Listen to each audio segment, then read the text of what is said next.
Hey everyone, welcome to another episode. So today's episode is special because I have three of my favorite women's health colleagues and dear friends on the show. Dr. Saru Bala, a licensed naturopathic physician specializing in women's hormonal health, Dr. Natalie Underberg, a functional medicine practitioner and the founder of the PCOS Doc, and Danielle Kepix, a physician assistant, certified fertility educator, and nutrition coach. We are talking about what we consider to be really important aspects of women's healthcare that need attention. Things like why women aren't getting the care they actually need. The fact that women are resorting to asking for medical advice from all of us via DMs and email. The fact that women are more confused than ever about how to take care of themselves and solutions for these massive problems that we're faced with. Obviously, we're not going to be able to solve all of this in one podcast episode, but I felt like the discussion was really constructive and hopefully will be helpful to you. Please share this episode with your friends and loved ones. This information is so vital for everyone to have. And don't forget to leave a rating or review on the podcast if you love this episode. Thank you so much for being here, and I hope you enjoy it. Hello, ladies. This is our long-awaited episode. How are you all? Thank you for being here. Good. Thanks for having us. Yeah. I know. I am Stoked. really, I know. I can't even believe that we managed to, first of all, align all of our schedules and then get on this Zoom call. It's amazing. Yes. Yeah, I know. So here we are. Okay. So for everyone who's listening, we're going to just have a whole long jam session about the general state of women's health and what might be missing in your healthcare practice. We're going to talk about things you can do. We're just going to get into all of it because all of us are different types of practitioners. And I feel like these perspectives are going to be amazing for you all who are listening to have. So I figured we'd start off with the general state of women's health from each of our perspectives, since, we're all different types of practitioners, like I was just saying.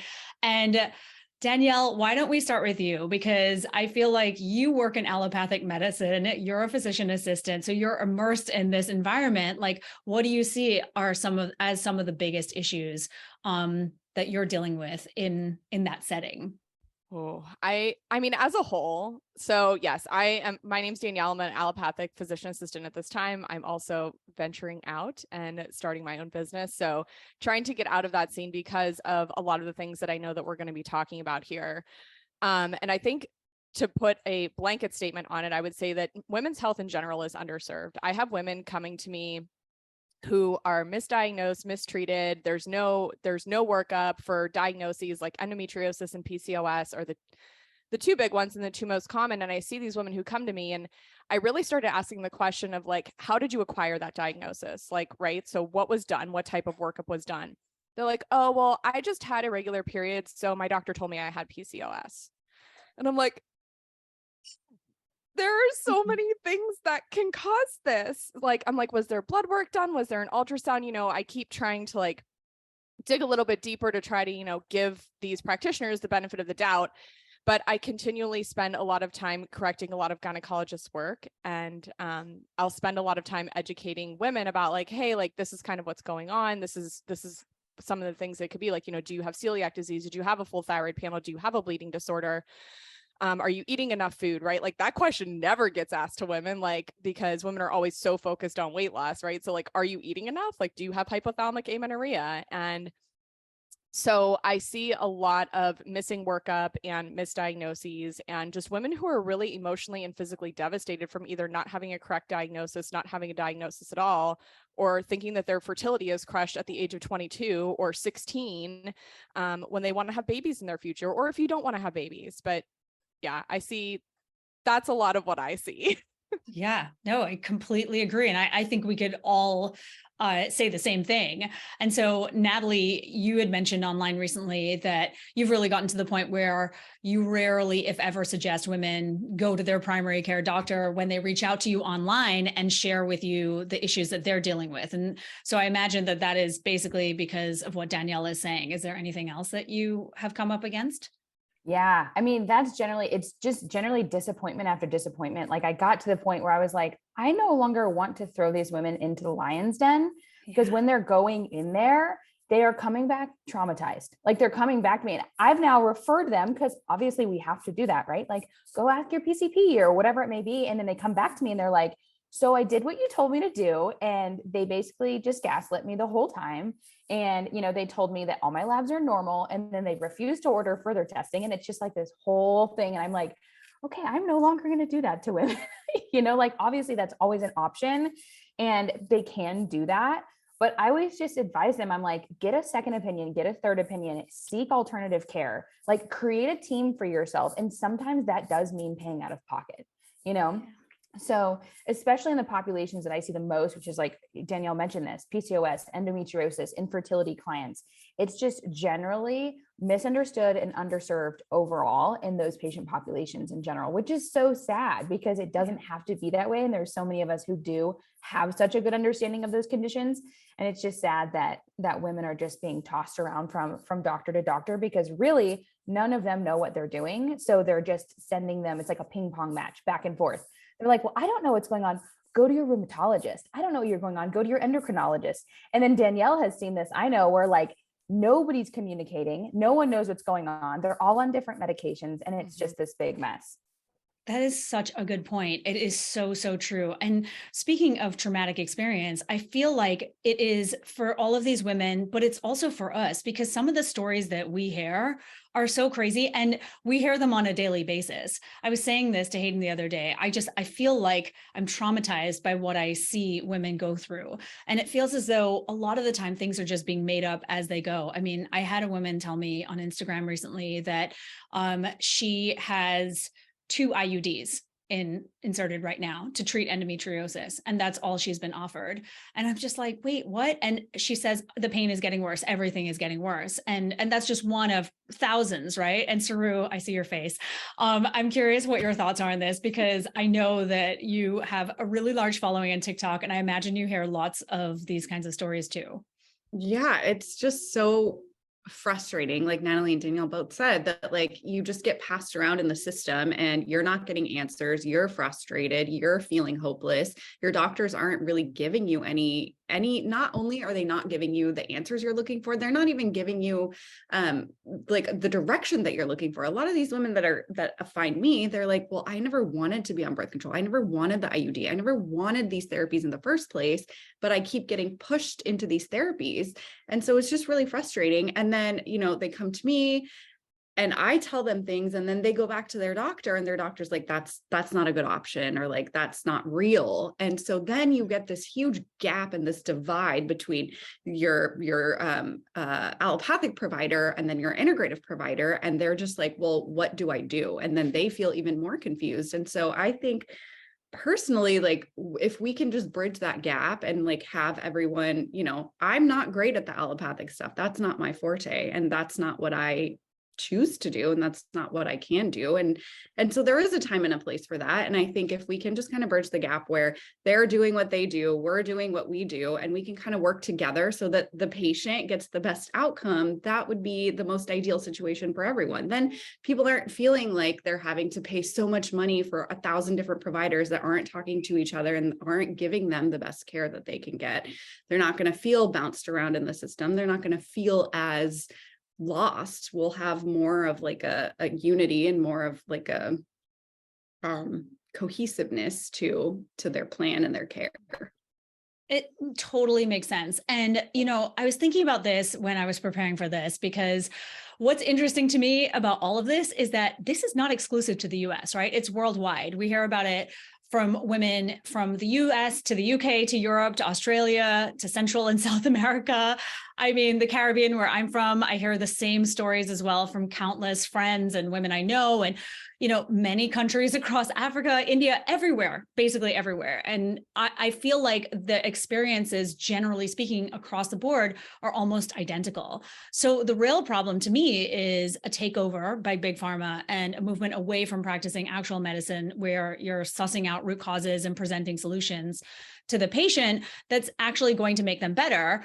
And then this is why women are coming to practitioners like us in droves. And so I would love for us to talk a little bit about the fact that the birth control pill has just been basically put on this pedestal as like the treatment for all female ills. Like, Danielle, do you have thoughts on that? I know it's a loaded question, but I feel like, Yeah. we all have thoughts on that. But I think that we have to continue to highlight this massive problem. Like Sean Tassone talks about this as being lazy medicine, right? When you're not willing to dig deeper. And I appreciate that coming from a traditionally trained OBGYN. Yeah, I mean, I couldn't agree more with that. I see, for instance, I had this patient who came to me and she was put on the birth control pill when she was 13 for an ovarian cyst, and she had not had a period yet. Like, no period yet, thrown on the birth control pill. And I see this all the time. And women, women's responses are, oh, but it helps my symptoms. I'm like, I understand that it's helping your symptoms, but it's not fixing anything. And if you remain on this for 20 plus years, we're talking about all those years without estrogen, progesterone, and it messing with your testosterone levels and how these hormones are inextricably linked to our overall health, right? And so that education is just completely lacking. Like, if we start from like when you had your like period talk in 5th grade or 7th grade or whenever that was for you, none of that information is presented. It's basically like, here's a banana and a condom and see you later. So, women's health is put on the back burner from anything from just research. I don't know if any of you guys have read this book. I haven't read it yet, but it's called Invisible Women. And it's about how women are underserved in research in medicine. And, we put out all of these different medications and things for women like the same way that we do for men, right? And it's like, well, they weren't researched in the same way. And some of that stuff is starting to come out with statins and aspirin, for example. But getting back to, the birth control pill too, it's like, is consent being given to these women? Because it's not. I'm sorry. And it pisses me off because I start to tell these women about the side effects of birth control with the increased urinary tract infections, vaginal infections, blood clots, increased risk of stroke, migraines, like vitamin and nutrient deficiencies. For God's sake, the birth control pill is a class 1 carcinogen. This is the World Health Organization, the WHO, okay? Class 1 carcinogen for liver cancer. And this is something that like I can legally write a prescription for. And I'm like, how is this even possible? And women look at me like I'm the crazy one. And then they ask for a referral to a gynecologist. And I'm like, I quit. Yes. I'm offended and I quit. I know, because what else can you possibly do at that point? It's exhausting, isn't it? It is. And then like to your point, like I really related to your trauma point, because I do feel like it is traumatizing because you find yourself saying the same thing over and over again to all of these women. And then they just, for me in my office setting, it's like, I've got 30 minutes. Right. Mm-hmm. And it's like, what can you do in that amount of time? And that's double the amount of time as most practitioners. Right. So I relate to that. Yeah. I was just thinking, wow, she's got 30 minutes. I know. I thought that too. I was like, wait, 30 minutes. Anytime I go to the doctor, I get like 10, if that. It's crazy. I haven't been to the doctor in so long that I don't even know what it is anymore. That's how bad it is. Yeah, I know. Someone mentioned to me the other day about going to my primary care doctor. I was like, I don't even have one of those. I feel like that's another phenomenon that's happened over the last 5 to 10 years. Do you guys agree with that? Like how nobody really has primary care doctors anymore, at least younger people, because I think they just feel so disillusioned. So true. Mm-hmm. Yeah. Yeah, it's really unfortunate. So it kind of just leaves us all hanging a little bit. Do you guys, Natalie or Saru, have any thoughts on the pill or anything to add to what Danielle said? I mean, she said it perfectly, but I mean, I'll just add to that and say, I mean, I see the same exact thing. I think the pill is just being overprescribed to literally everyone. I mean, I see women from age 12 to age 60 being put on the pill for various reasons, and for all different reasons that don't even have anything to do with contraception. And there's no research behind the reasons why these women are being put on the pill for. So right. I'm just, it's so confusing. I'm like, wait, can we talk about how your doctor arrived at that solution for your problem? You know what I mean? Like, let's take a step back and talk about why that's the Band-Aid for your problem. That's a much deeper rooted issue. I mean, a lot of times it's like things like absent periods, which could be caused by sexual trauma. And it's like, well, has that sexual trauma ever been addressed? Or do you have absent periods because you are in a sympathetic overload and your body is in a freeze state and it doesn't know what to do? And that's why your brain is not communicating with your ovaries. Like, are you living in a house with mold? You know, like there's so many reasons why the body will withhold periods, and putting someone on the pill is just literally, you know, ignoring all of those underlying causes, which is what we're all in this for, is like root cause medicine. Right. So it's like, that's the most frustrating thing for me is I just feel like women with much deeper rooted issues are being completely ignored. And the longer these issues perpetuate, the bigger the problem it becomes, especially when they're in their 30s and 40s and they're trying to reproduce and have kids. That's where I see them coming to me and they're like, well, I was put on the pill at 12 and now I'm 38 and I want to have a baby. And it's like, okay, let's talk through this. It's a much bigger problem now. It's an age-old issue. I could not agree more. I mean, I was put on the pill at 18, 19, and that was, 20 something years ago. And really, I don't see things having changed that much in the medical realm. I feel like, if anything, people like us are speaking up more, so there is more awareness, but I don't feel like the protocol has really changed. And in fact, it seems like it's getting worse because, like you said, someone said this to me the other day too. She's in perimenopause, she's having symptoms at 45, and she was like, and get this, my doctor prescribed the birth control pill. I was like, oh yeah, that's pretty common now. But I don't remember that 10, 15 years ago as being the solution to perimenopausal problems. And then, like you said, now it's just like you're in perimenopause, just take the pill till you're 60 and then we'll reassess, kind of thing. And that's the solution. It's so insane to me because, as we all know, there are literally myriad problems that could be causing the missing period or their irregular cycles or whatever. So yeah, we could go on. Sir, do you have any thoughts? I was just going to say, I mean, Danielle and Natalie kind of hit that too. What the amount of DMs that I get from people being like, well, I was diagnosed with this. My doctor told me to be on birth control. And then when I'm ready to get pregnant, we'll get off of birth control and do fertility pills. And it's like, are you serious? Oh, how about we address why you're not having that period, or where that period is, or why it's so painful, or why it's so heavy, or maybe that endometriosis that's underlying, or like any of the other factors that are contributing to the issues that are leading to why they want to put you on the birth control in the first place. Like, none of those issues are ever addressed. Like, most people aren't getting a workup. They go to their doctor, they get that done, or they go to their doctor, they say they have these symptoms, and they're like, well, have you tried birth control? Or here's birth control. And that's just, they're just dismissed and sent away, and it is what it is. Totally. I know. And I feel like what that tends to lead to is a lot of floundering and feeling around in the dark and searching online desperately. And as alternative minded practitioners, we've all been asked advice online pretty much from the time we've been online, right? And it's like an everyday occurrence for all of us. And I just can't even describe how many women have sent me pages and pages of test results in my DMs, or left these long comments on my blog posts, or they send in, copious amounts of email asking for advice. And I mean, for everybody who's listening, we love you guys. We really do. But we can't give you personalized advice on Instagram or in a TikTok comment or whatever. First of all, it's illegal. And secondly, it can be dangerous for you. So there's that. I mean, I can't even legally read test results, everyone. So you don't even bother sending them to me, honestly. Maybe these girls, I'm kidding. No, but you know what I mean? Like, I would love for us to talk about this. Like, this is not the way to go if someone is serious about solving their health issues. Yeah. Anyone have any thoughts? Yeah. I mean, I feel you, Nicole, on this. I feel like just recently I've had an uptick in like emails and DMs and questions with like people sending me their test results. And I'm like, okay, first of all, thank you for trusting me. Like, I love that, but I absolutely cannot provide you like a thorough analysis of your labs through an Instagram DM. That's also illegal. And I just feel like, but it makes me sad because I'm like, so this person has gotten to the point where they're reaching out to a perfect stranger online to send them their lab results because they have been everywhere and no one has given them an answer. Like, they are literally grasping at straws, or sending me like 5-paragraph long emails to my support email, hoping that I see it, like things like that. And I'm just like, where and how have we gotten to this point? Right.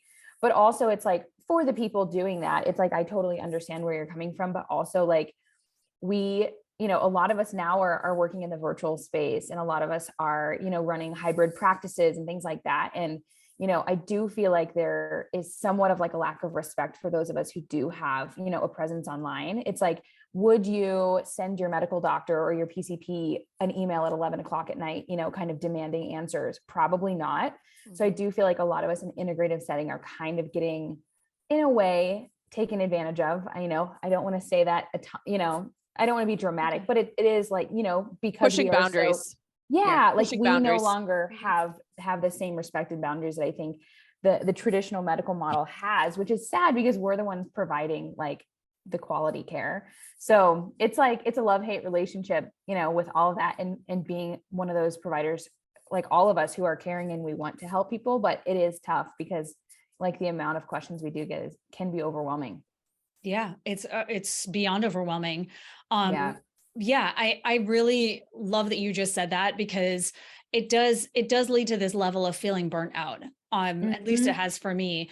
And I see all these messages and I'm just so overwhelmed. I'm like, I can't possibly respond to all of these. And I don't know what to do. And I feel terrible. And I feel there's a lot of guilt for sure that I can't help everyone. I imagine you guys all feel the same way too, that you can't help everyone. And like you said, Natalie, too, it's so reflective of the fact that the system that's supposed to be really taking care of people is so messed up and so broken. Right. Yeah, it really is. It's really sad. Yeah. Danielle, do you have anything? Yeah. Or Saru? I mean, I see people all the time with problems going on 5, 10, 15, 20 years. And, you know, their problems aren't getting fixed. And I'm like, why do you keep going back to the same, like, I think Natalie said it earlier, like you keep going back to the same practitioner expecting a different result. Like that's the definition of insanity, you know, like I talk to women and they feel that they're like really on board. They're like, yeah, like this all makes so much sense. Like, and can I still get that referral to the gynecologist? And like, I never tell patients no for stuff like that because I want people to have all the access to all the information and all the opinions that they want. But I'm just like, did you hear me? Like, you're not going to get that care there. And so, yeah, I think, you know, even as I've started an online presence, like I get women DMing me and stuff all the time. And I'm like, listen, my malpractice insurance does not cover Instagram. Like, you know, I mean, Carrie Jones recently started saying, I don't know, this is Instagram. Like, see your practitioner. And like, I know all three of us, like we all take one-on-one clients. So, you know, if you want to work with us, but we cannot just be giving out advice over Instagram. And I'm a big boundaries girl. Like I was a therapist, like for people who don't know about me, like I was a mental health therapist before I was a physician assistant. And so boundaries are big with this girl. And I will very kindly tell you, like, I'm sorry, I can't give you advice. If you want to book a consult, here's my link. And I, you know, we all give out so much free, all four of us give out so much free information. And you know, Nicole has an amazing book out there that's relatively, you know, affordable for most people. So I'm really big on the library. There you go. You can go to the library for free. Yes. I love the library. I have a Libby app. Okay. Like your girl is all about that free stuff. But you know, there's all different levels of access to information. Like even like in my business, I'm running master classes, I'm running group programs, and I'm giving one-on-one, and I offer payment plans. So there's so many different ways. And I know all of us have different ways to work with us. So, don't be afraid to go outside of your insurance. I think so many people are so bound to like, oh, well, my insurance doesn't cover it. And I'm like, I get it. Like money is a thing, people. Like I didn't win that lottery yet. The four of us have been talking about it. I'm just meant for more. I'm meant for 2 billion. So that's why I haven't won yet. We're all going on a big vacation when I hit. We can't wait. So excited to know where you're taking us. I'm taking you all camping. No. This is our inside joke, everybody. Danielle loves camping, and we are not. The three of us are not campers. Nope. I'm just kidding. But in all reality, like, if you have any means whatsoever to seek out any different type of opinion or practitioner, do it, because if you stay bound to your insurance, you're going to be bound to your problems for the rest of your life. Like, I don't know how else to put that. That was a nail on the head. Saru. Oh, totally. We can end this now. We're done. That was it. I mean, she's right, everyone listening. She really is. I do feel like this insurance payer system has just really distorted the reality of healthcare for people. Like they associate paying their insurance every month with getting quality care. Like, oh, I have health insurance, so like I'm taking care of it. It's like, I don't know a single person with health insurance who uses their health insurance and like utilizes that system that's truly healthy. You know, it's like, because it's just not, they're not incentivized to keep you healthy. So like it just doesn't happy work. Yeah. With their care. Yeah, exactly. As is evidenced, right, by all the people who come to us who are very unhappy. And it's interesting you said that, Natalie, about the insurance distorting it. I think in other countries that have universal healthcare, that's distorted it too, right? Because in their eyes, healthcare should be for free. And we're running businesses here, just like the health insurance companies are, and just like your doctor is too, just so you all know. But we are. And so there's been a lot of, speaking of the boundary conversation, I'm sure you all have had these individual experiences as well, but it's kind of like, well, why can't you offer me this for free, or this advice for free, or can't I get a discount? And all of these other questions that I have fielded over the years. And I'm like, but this is my livelihood. I paid a lot of money to get educated and continue to get educated on all of this, and learn all this knowledge. So yes, possibly I could offer you like a little discount, but I can't do this for free. Or, there's definitely a strange phenomenon happening where we're questioned about that kind of stuff. I think people forget that how much time goes into being spent with an integrative provider. It's not like I don't have an MA. I don't have a nurse working for me. I don't have other medical providers who come in, take your vitals, do all the blood draws, like review everything, and then just give me a synopsis. Like, I'm here from your care from point A to point Z. Like, there's no one in between. I see your labs. I'm the one reviewing the labs. I'm the one telling you about your labs. I don't have an MA calling you being like, your labs look great. Here's your birth control. Bye. Like, I'm see you in 6 months. Yeah, see you in 6 months. Like, I'm here talking to you about what each individual value means, whether that's normal, whether that's abnormal, what we can do about it, how, your nutrition is playing a role in this, how your lifestyle is playing a role in this. And we're talking about so much more than just, here's the medication for this off lab work. And not only that, like you said, the years of training, like, we don't have all these other people supporting us. We also aren't working within the insurance model. So I see one person in an hour, whereas someone in the conventional world sees like 15 people in that same hour. And it's like, there's just no comparison. Like, I cannot see 15 people and feel comfortable with it, have my sanity, and also give good care. And I think people are just so used to that paradigm. They're so used to, well, I only pay a $20 copay to go see my doctor. Why should I pay you more? But then they're so fine paying $300 for a 40-minute facial once a month, but they don't want to pay that for their healthcare. Like, they'll get their nails done every 2 weeks and spend $75, $100, but they don't want to spend $200 on a visit with their doctor. And it's kind of down to priorities. Like, what do you prioritize? If your health isn't that big of an issue, then I totally get that, it's going to not be something you want to spend that much money on. And I know also, I'm not discounting the fact that there is, of course, a lot of privilege with people who are paying out of pocket versus people who aren't. But this kind of just applies to those people who are able to pay out of pocket and who are, seeking and wanting that care and unable to justify it for whatever reason. Oh, yes. Anyone have thoughts on that they want to share? I was actually just thinking something, Nicole, when you were talking about, the universal healthcare thing. I was actually just talking to someone in my DMs from Canada, and I shared something about maybe the Dutch test or something like that. And she's like, wow, that's so expensive. I'm so grateful, for healthcare in Canada. And then maybe a couple of days later, I posted something else. She's like, oh, healthcare in Canada would never cover that. And I'm like, you do have healthcare, but it's so limited, and they put you in this little box, right? So like, some people look at it as like, oh, well, it's free and everything, but also like, what's the quality that you're getting there? And, she's like, I don't have access to any of this stuff that you're talking about. It's just not fair. And I was like, it's across the globe. It's the whole healthcare system is completely backwards. It's not the US, it's not Canada, it's everywhere. Now, maybe some countries have it right. I don't know. I don't live everywhere, but it's like, there's no perfect system. And what I have found is that going directly to the practitioner that you want to work with and paying out of pocket, so far from what I've seen, has yielded the best results for people that I have, even if it's not coming into our office, but, going to another practitioner. We refer out to a lot of our friends who do functional medicine that specialize in other things. We refer to them all the time. So it's like sometimes like going to the source and paying out of pocket is where you really will get the best care. And it is unfortunate, but a lot of those providers are in that scenario because they don't want to be fighting with insurance companies for their patients. And that's why we don't take insurance. Like we don't want to be in this, boxing match with insurance companies just to make sure our patients can get the right care. So it's really unfortunate, but it's kind of screwed up everywhere is what I figured it out. And like, we're just doing the best we can do here. And it's also a long game too, like I think when you go to an integrative provider, yeah, you're paying a little bit more upfront, but at max, I see people for like 6 months. And then I see them as needed, maybe a few times a year, if that.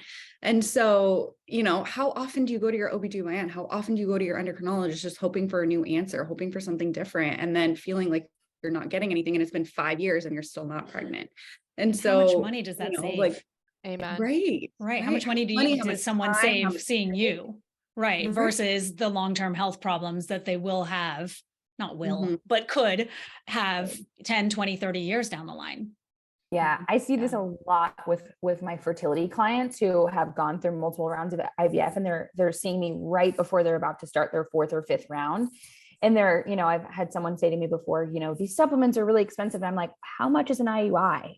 Like, let's think about this. You might spend $175 over the course of like 2 months on supplements, but an IUI is like $1,500. And if it's successful, like you've now saved on like an egg retrieval, an IUI, IVF, all these different things. And then at the end of it, that's, these same patients are coming to me at the very end saying, we didn't have to take a second mortgage out on our home. Like, thank you so much. Like, we didn't have to sell our second car. Like, we realized that this actually was the way better option, but up front, they were the same ones who were like questioning the cost of our care because it was out of pocket, so it is cool to see that when they finally come, full circle, and they're like, wow, this really like was such a great option. And we're so glad that we did this.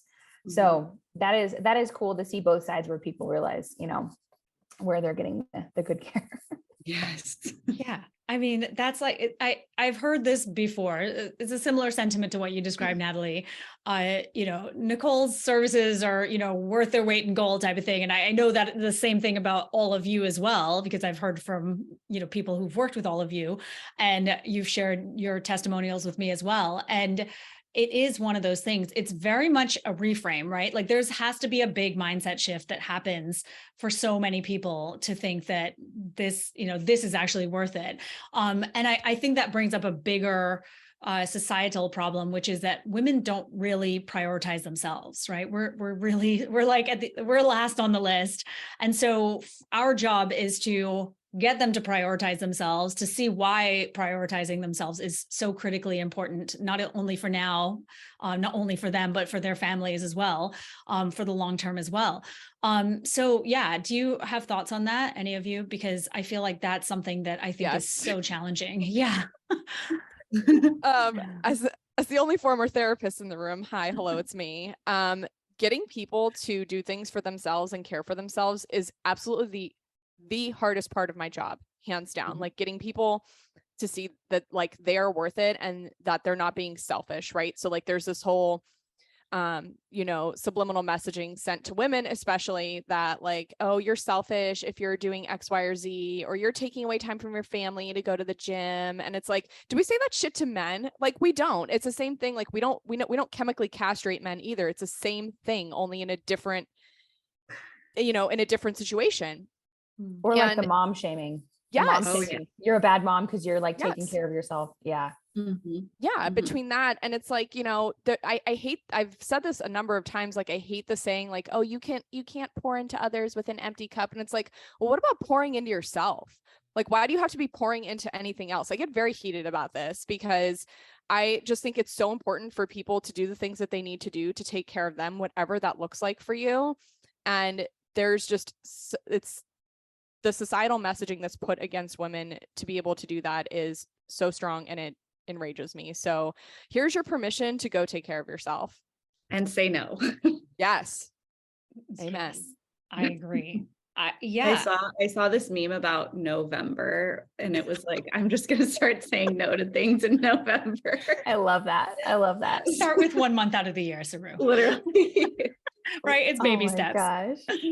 Oh my Oh gosh. my gosh. You know, so that's okay. This is a real thing though. I mean, I feel like shifting from someone who has grown up and lived as an adult with that conditioning, that messaging that you're selfish if you take care of yourself, or, you know, if you put yourself in front of your husband or partner or your children or whatever, like there's something, I mean, inherently wrong. And I feel like it's the case for women, no matter what they have going on in their lives, whether you have kids or don't have kids, whether you're in a long-term relationship or not, whether you're like pregnant or whatever, you know, like I just don't feel like we can win, period. I feel like, you know, my mom friends say things to me and I'm like, wow, really? You deal with that? Because I feel like I deal with stuff as being an adult woman who doesn't have a kid. You know, so it's this strange thing where I don't feel like we ever feel like we can really get on top of things. It feels challenging. Yeah. Anyone have anything they want to say about that? I mean, I know, Saru, you're the only mom here, but you know, I just was thinking that, you know, like I just feel like women are constantly just feeling like they just can't win. That's what it feels like to me. I feel the same way. Honestly, when I took off 8 weeks for maternity leave, and I can't tell you the amount of patients that were like, well, I don't want to continue care with you because I won't have access to you. And I was like, I was still available to be like, you can send me a message, and you still had access to me. I just wasn't seeing patients at the time for 8 weeks. And I typically spread people's visits out 4 to 6 weeks anyway. And so I was not really taking that much more time. And the amount of people that were like, I'm not comfortable with not having care for that long. And I was just like, it was like, I only see women. So it was other women telling me that. And so to hear that was honestly really rough. I was like, oh, well, if my own people can't support me, then where are we in this world? Yeah, no, seriously. Yeah. I mean, I feel like that is so stressful. And you know, that sort of brings me to the fact that there is, you know, just a lot of confusion for a lot of women about what's good for them, like what's good, what's not good in terms of like diet, exercise, lifestyle, all of it, like self-care. And I feel like we have more information than ever before, but we're more confused than ever. And that is evidenced by the things that I continue to hear and see online, as is the case for all of you. I would love for us to chat about what are some commonly overlooked things that you see women doing that are likely having a negative impact on their health, that they might not even realize that is impacting them in a negative way. Because sometimes I think that the symptoms subside when they start a new thing, whether that's a diet or exercise routine or supplements or whatever, and they think they're really addressing it, but only to find out that actually it was just raising their cortisol and that's why they were feeling better or whatever. So, Danielle, I know you shared a post the other day and it was actually really good about this. Do you have any thoughts on this? I don't know what post you're talking about, but the first thing that comes to mind is alcohol and keto. Yes. I'm sorry, but if you have SIBO or candida or hormonal issues and you're pounding Jaeger bombs every weekend or going out to vineyards every weekend, your problems aren't going to get better. And I say that with all of the love in the world, but you need to stop the alcohol for a little bit. Like, alcohol is a toxin. There's no other way to spin that. I had a patient recently who tried to argue with me that alcohol was good for him. And I was like, we're done here. Bye-bye. Because I can't entertain that type of just stupidity. It's a toxin. Like, there's no other way. Like, it's not good for you. If you want to engage like mindfully and you're in a really good health space, fine. But you know, alcohol is the biggest thing that I see people who they don't want to give it up, or they're over exercising.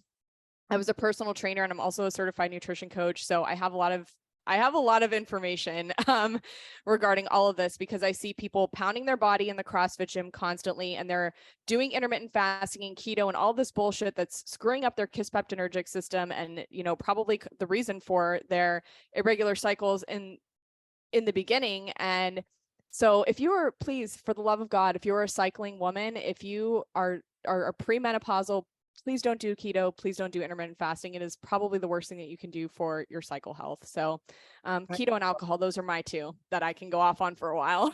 I know. I was thinking intermittent fasting and Orange Theory. I'm like, my two least favorite things. When I see that on an intake form, I'm like, So we're going to have a conversation, like going ham at Orange Theory at 4 a.m., completely empty stomach, like vomiting after your workout, Literally. then pounding a coffee at Starbucks, then running home to get your kids to school, and then wondering why you're exhausted at 4 p.m. It's like, okay, let's have a conversation about, your sympathetic nervous system and what it's going through right now. Yeah. I feel like the intermittent fasting one is one that so many people are like, well, it worked for so many other women. Like, let me try it. And then I get people eating breakfast again and they're like, oh, I'm losing weight and my period came back from eating breakfast. And Yeah, I've seen that. So that funny. and the protein intake, please. Yes.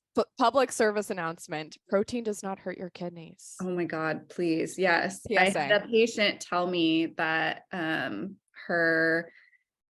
she has a family member who's a urologist. And so she stopped eating protein because they told her that it was hurting her kidneys. And so she was afraid to include protein, and she's having irregular periods and her hair is falling out. And, she's having all these issues because her protein intake is so low. You need protein for hair growth. You need protein for literally everything that your body does, for your mitochondria, for literally everything. So that was fun.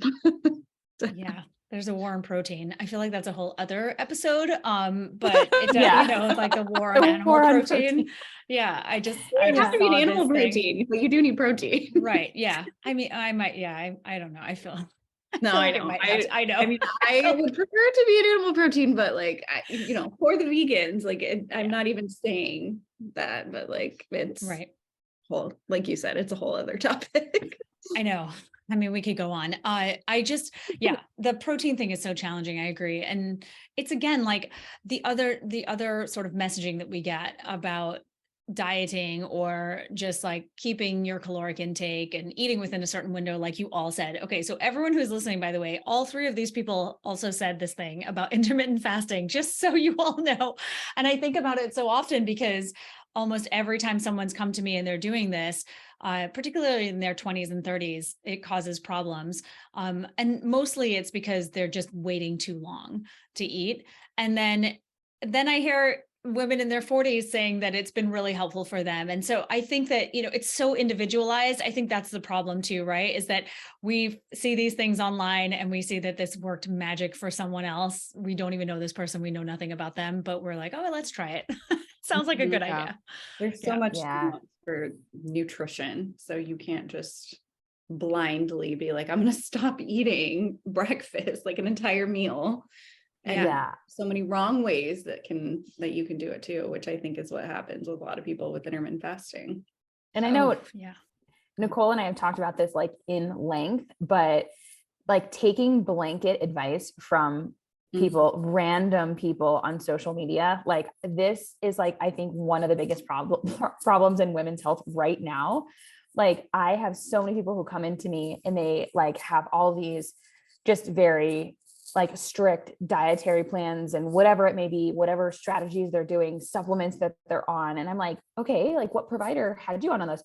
Oh, well, I follow X, Y, and Z on Instagram. And like, this is why I'm doing this. And she has like 300,000 followers. So like, it must be right. And, all these things. And it's just like, okay, so did that person ever talk to you, see your labs, get your medical history, do any of that? Like, there's no way anyone on the internet can give you health advice without knowing you. Like, it's just impossible, So it's like, that to me is one of the biggest issues we are facing right now is just misinformation on the internet and generalized like medical advice, nutrition advice, all of it. And we're losing that individualization, which I think Nicole and I have talked about a lot too. And it's just that's become a huge problem that I think that's making people sick. Totally. The amount of people I've had to take off of like 100 different supplements, it's crazy. Like that's making you worse. Like if you come to me and you're on 30 different supplements, a lot of them are honestly like interchangeable too. Like you're taking too much of something because they're in 3 different things that you're taking. And I asked them where they got it and they're like, oh yeah, I saw it from this influencer, or I read this book and it said to take this for this. And it was like, that book gave you suggestions, all the possible suggestions you could do for one thing, not for you to take all of those things. So, Right. Your liver is having to process all of those supplements. Your gut is taking a hit from having to, deal with all of those supplements. And then your hormones are like, hold on, what am I supposed to be doing here? So it's just, more is not always better, even if it's natural. Yeah, absolutely. And it's the dogma that I can't stand. It's the saying something that someone believes in, and saying that works for everyone type of thing. Like I see that so much now. There's a level of, is it confidence, arrogance? I don't know what it is from some people online, that their way works and there's no other way. And I'm just kind of like, come on, guys. Like, I think it's right. It's such a problem because then it makes people feel like that's the only way. And if it didn't work for them, then they're failing somehow. Yeah. And then when they hear someone speaking in such absolutes and they do have a presence, they're like, oh, well, I must be wrong. And then that really exacerbates the confusion, because people associate follower count with knowledge these days. And that's a big problem. But yeah, it's those black and white topics, I think, where we run into so many problems. Yep. And the more polarizing you are, the more views, the more likes, the more traction you get. And so of course the things that you see are the people being like, absolutely don't ever do this, or absolutely you must take this. It's going to help. Like that's what you see on your feed, because that's what gets attraction. Yeah. So I think like one of the things that I've started saying and using is like, we need to be evidence-based, not evidence-bound, because we forget about the patient who is in front of us. And it's like, they don't care about the studies that you've read and whether it was randomized, controlled, or meta-analysis and all this other information. Like information's great and we need to pay attention to the evidence. But I think so often, like some practitioners can become so evidence-bound that they just they totally ignore what the patient is saying in front of them. And I think that is also like, besides all of this blanket information out there that people, like the medical medium and like all of these other people who have no education, like he has no education. I had somebody on my page recently be like, oh, you should follow the medical medium about this. And I'm like, oh God, how long have you been following me for? Like, do you know me at all? Because no. Danielle could not live off celery ever. Oh my God, I would die. I would die. Like Marcus and I were just talking, my boyfriend and I were just talking this morning about how much food that I eat. Like, I don't know how people do that. I saw your story this morning about your second breakfast, and that was yesterday, but yes. Second breakfast. But yes, I just think that we practitioners need to remember that they have a person in front of them, and that, we shouldn't be dismissing symptoms because this one randomized controlled study we saw like said something different. Like our bodies, even if like Natalie, I'm sure you did, like, and Saru, maybe you did too, like a cadaver lab when you were in school. Oh yeah. Whole year. And, like think about the physiological or the anatomy variations that we see in like where someone's carotid artery is, or if they have an extra kidney or their liver's in it on the other side, like situs inversus, like all of these things. Right. So that is I think a really important thing that practitioners, there's other practitioners listening to this, which I'm sure there are, that we all need to remember. So I think the term too, evidence-based, just gets thrown around without actually anyone knowing what it means. Like there are three pillars to the evidence. Thank you for saying this. What does it mean? One of the pillars is the patient's values. And I think that just completely gets thrown out the window in a lot of conventional settings, because pretty much everyone that comes to me is like, yeah, my doctor did not present any other opportunities for me or any other alternatives for me. It was just birth control or fertility pills. And they're like, well, that's what's evidence-based. That's where the research is. And it's like, okay, well, sure, there might be some research to support. There's always research to support, whoever's side, but also you're not looking at who's in front of you. And that is one of the pillars of evidence-based medicine. So if you say you practice evidence-based medicine and you're not even considering what your patient wants, that's not evidence-based. That's just your own bias-based. Like it's just not fair to say that I practice evidence-based medicine and you're not even really looking at the whole picture in front of you.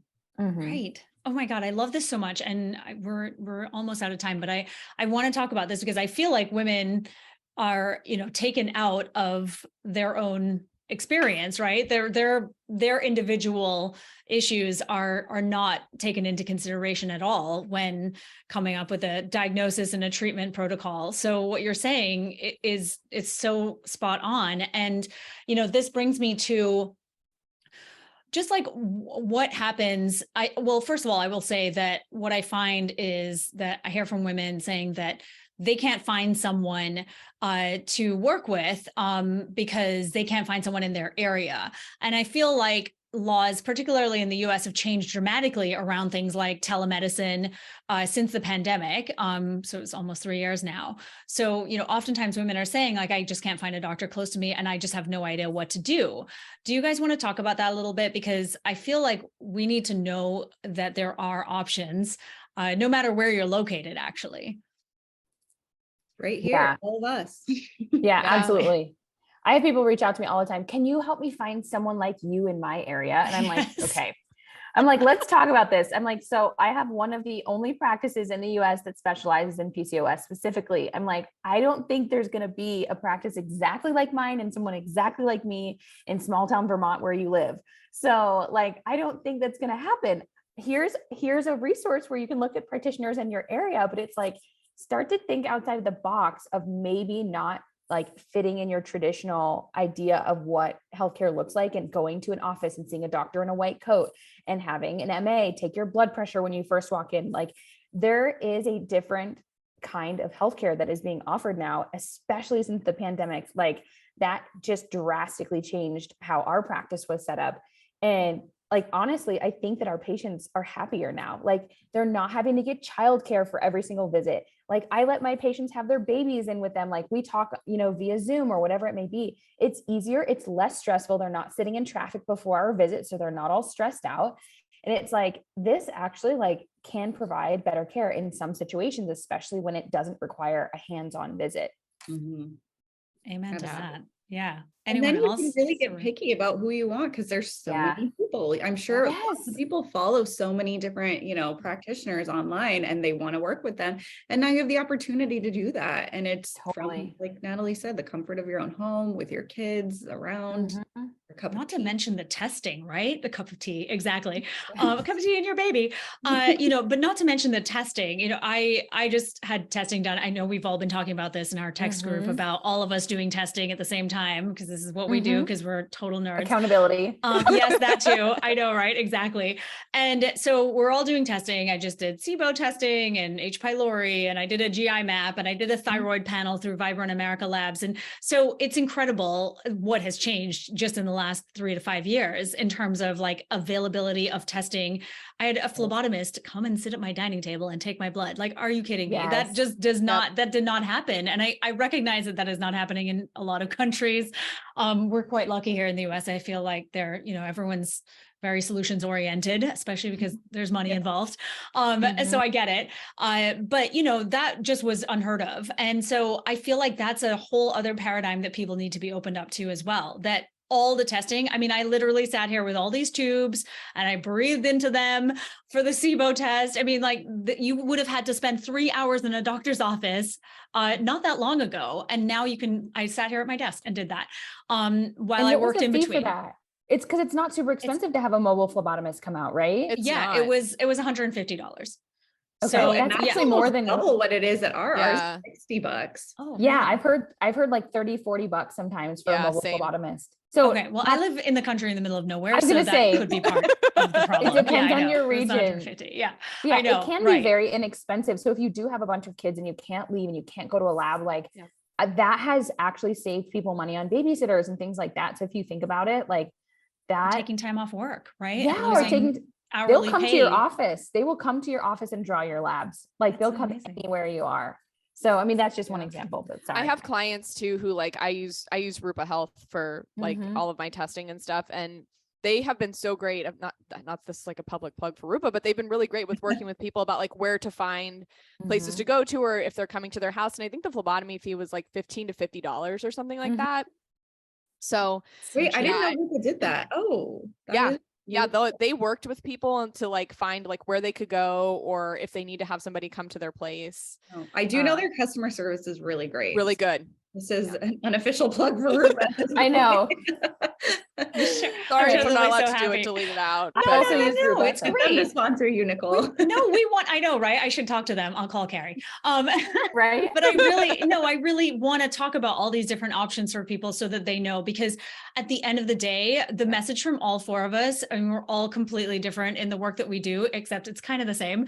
Or at least, our designations are different, but the message for all of us is a message of empowerment and autonomy and understanding your body so that you can make these informed decisions about your health.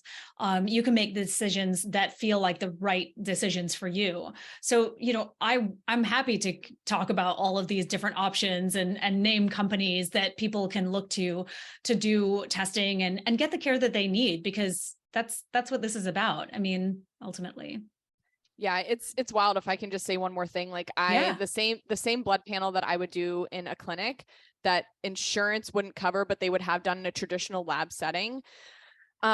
Hundreds of thousands of dollars, like $800 to $1,000, people were getting bills for. And I know this because they call and they're pissed off and they want me to fix it. And I'm like, I am not the billing department. Oh, Neither here nor there. yes. I am not the billing department. But I just did the same panel for a girl who is in Pennsylvania and ran the same labs, like ordered them. It was either Vibrant America or whatever, somebody through Rupa. It was like $250. Mm-hmm. So it's like, this is just an example that I want to put out there to people. Like, do not be bound to your insurance, because you could be getting screwed, like Totally. 100%. And just, I know that one of the talking points we didn't get to is what are the things that we do for our health, like our non-negotiables. Let's do it. We've got a few more minutes left. I love okay. this question. I actually would love for us to talk about it. I mean, since I brought it up, I mean, who's hosting this? I just Fine. took over for We're 30 co-hosting. seconds. That's how I see this. You can tell she runs a podcast. Yes. Let me take over for a second. No. Please but do. seriously, like the things that I do for my health, and like, I'm not saying that I am the pillar of anything or whatever, but I've made it to almost 40 without any medication. So I feel like I'm winning in that respect. And I've gone through a lot of trials and tribulations with under eating, over exercising, and all of these different things. And so I really feel like I finally balanced the pendulum out in the middle in my life, finally at the age of 38. Take some time for all of us. Don't worry. I'm 43. I'm like, I'm finally there, I think. Anyway, go on. And I'm sure probably once I'm in 5 years, when I'm 43, like maybe I'll be saying something different, but none of the things that I do for my health are covered by insurance. Like, I want to be really clear about that. I see a chiropractor every 3 weeks. I see a therapist every 3 weeks. I see an acupuncturist every 3 weeks. Like, those have become really non-negotiables for me. I see my therapist later today. None of that stuff is covered by insurance. So I just really want to put that out there. Like, the things that work for me is nothing that conventional medicine has been able to offer for me. And I think that is one of the things that has really pushed me in the direction of integrative medicine and just learning like continuously. Like, I feel like it's my toxic trait. But the one or two things that I do every day is I get in a bath like every night in an Epsom salt bath, and I get daily movement in. And for me, those are two of the most important things that I can do. So thank you for saying that. I love that. I love that point that you're not going to find the answers to sustainable long-term health in the conventional medical model, unfortunately. And it sucks. I mean, it really sucks, because we all want that, but I'm so glad you said that. Natalie and Saru, do you guys have your non-negotiables for your health? Yeah, I totally do. Movement is a big one for me, whenever I can, obviously. And then now it's been like sleep, in the last few years, sleep is like my non-negotiable. Like, I had to take a flight to Europe recently, and I lost a night of sleep, and it took me like a week to recover. I was like, never again, never doing an overnight flight, like not happening. But it just like took a toll on me. And I was like, this is why I value my sleep so much. But that, and like, I really try to prioritize self-care, like, and it does appear almost selfish, I would say, to some people, because like, I go get hot stone massages every couple weeks, and I make sure I have a sauna. Like, I want to sweat regularly. I do love my like baths at night, my Epsom salt baths. And those are things that I adjust our budget, and I adjust certain things in my life so that I can do those things, like, I don't do a lot of the things that other people do, but I put my value in taking care of my body and taking care of my health, because ultimately I can't serve other people if I'm not taking care of myself. Mm-hmm. So like, if that means taking a day off of patients and canceling patients because I'm not feeling well, like, I will do that, because otherwise it's just a snowball effect. So sometimes like I will cancel a day of patients and go take a self-care day because I can just feel my body slowing down and breaking down. And that is something that I just, won't do anymore. So I used to, I used to do that, but not anymore. I love that. My non-negotiable is pooping. If there is a day Yes. I even come close Yes. to not pooping, I have to stop everything I'm doing and troubleshoot that shit. I Literally. love that you said that.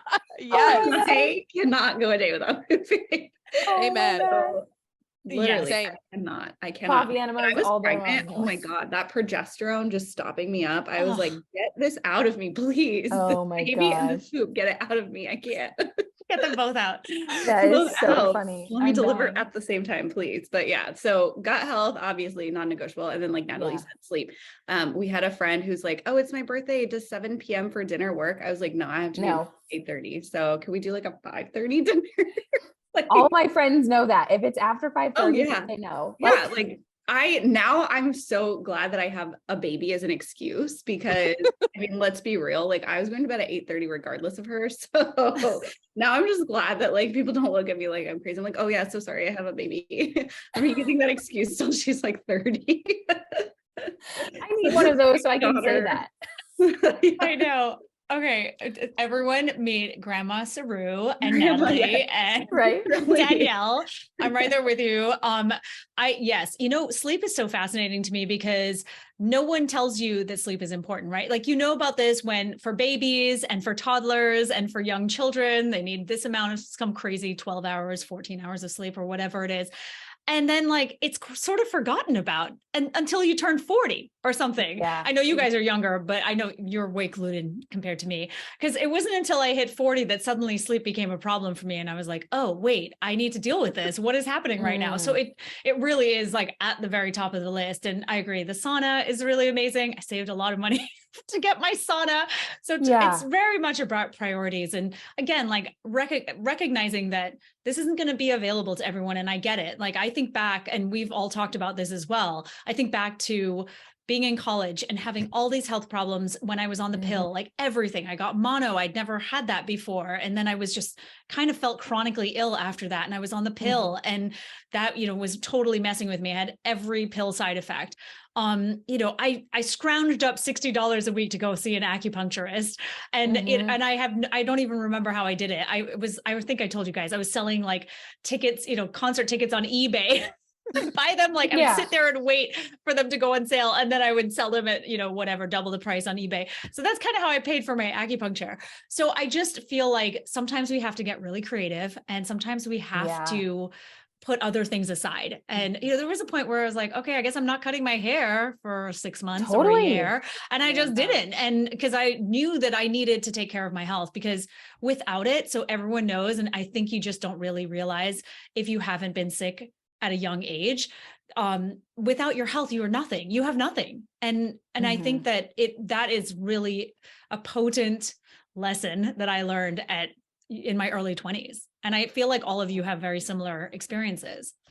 I feel that even when I get a cold, I'm like, oh my God, I'll never take breathing for granted again. Like literally. Yes. Yeah, totally. Amen. Totally. Oh, yeah. I think Nicole, you just had reshared a post I put out about like, if you don't do it right the first time, like you either pay for health now or you pay for illness later. And I realize that everyone has a different capacity to pay for health. Like that looks different for everyone. For some people that may look like just getting a better night's sleep. For some people, it looks like buying an infrared sauna. Like everybody's financial situations are different. Yeah. But I think and I have tons of posts out there about like, how to address your health at any price range, because I do recognize that like, I don't have an infinite amount of money either. Like, none of us do. Yes. When I win the lottery. Yes. It's coming. It's coming this Wednesday night. To be continued. There are so many free things that we can do though. Like, because believe me, like I know Saru and Danielle and I probably were all in school for like all of our 20s. Like, and Nicole was like doing a million things. She has lived 10 lives. I have. Yes. I don't feel like I have. I only did film production, but that honestly felt like being in medical school because it was such a nightmare. It was like 16-hour days, no personal life whatsoever. It was horrible. Anyway, go on. But yeah, it's like, I know for me personally, like I lived the majority, like 90% of my 20s or less than that, maybe 80% of my 20s, a broke college student, like scrounging together, selling things on Facebook Marketplace to go get a pedicure. Like that was like my life. Like if I needed something, it was like, okay, where am I going to get this $40? Right. So it's only very recently, let me make this clear. Only very recently I've had these luxuries, but it's like, there are so many things that you can do for free, like getting out and walking, getting morning sunlight, like sitting outside in the heat and sweating if you live in a warm place. Like there's so many things. I feel like a lot of people are like, oh, I can't afford that, or I can't do this. And it's like, I promise you, like there are you have access to the sun, you have access to the ground outside, you have access to trees, like get out in the woods if you can, put shower, contrast hydrotherapy. Yes. It's my favorite. Yeah. It's like, if you have access to a river, like put your feet in the river, like go swimming, like things like that. Mm-hmm. So I think like people just sometimes forget like all the things that we've actually been provided with naturally, like on the earth, that can really heal your body. So like, regardless of all these fancy modalities that, some of us do have access to, there's so many other options that people can resort to that really can heal you. So that's just a little plug. I wanted to give people that are listening that are probably like, oh my gosh, these bougie women with their saunas, like I don't have access to that. Trust me, I didn't either for a very long time. Same. And we've all worked incredibly, like going back to like not getting things for free. We've all worked very incredibly hard and gone through the struggle, and we know what that's like. And I think that's why all of us put out information and services at different price points, like to be cognizant of that. And so, and you don't have to do all of the fancy stuff. You can start with the basics. Like I don't know, like I took that course recently with Carrie Jones for the Dutch test, and like she hammered the basics harder than I do. And I was like, okay, if Carrie Jones can hammer the basics and I need like 4 more degrees to keep up with her, like I can hammer the basics harder too. Like, yeah, so it's so true. Yeah, it's so true. And just getting clean water, like literally clean water. If you don't know where to start and you literally have no idea what to do first, just get clean water. Start with clean water. Like that is, like, in my opinion, one of the most important things that you can do. Sunlight, clean water, movement, and then go from there. Yep. Yes. Okay. This was incredible. We could keep going. My podcast producer is going to be like, come on, Nicole. Anyway, I just want to thank you all so much. This was great. It was such a good conversation. I had a feeling that we would come on and just rock it and share really good insight for everyone who's listening. So thank each of you. I'm so glad that you're all in my lives. Just so grateful. Ditto. We are so grateful for you too. Yeah. Well, thank you. And everyone who's listening, please check out Saru and Danielle and Natalie on Instagram. Check out their websites. They have literally a plethora of options for you. If you're feeling like you're struggling and you're dealing with any of the things that we talked about, there's so many options. And I think that that's the most important takeaway here, is that you have a choice, you have a way forward. Even if you spend no money, there are lots of things you can do. As Danielle said, she shares all the time about ways to do health stuff for free.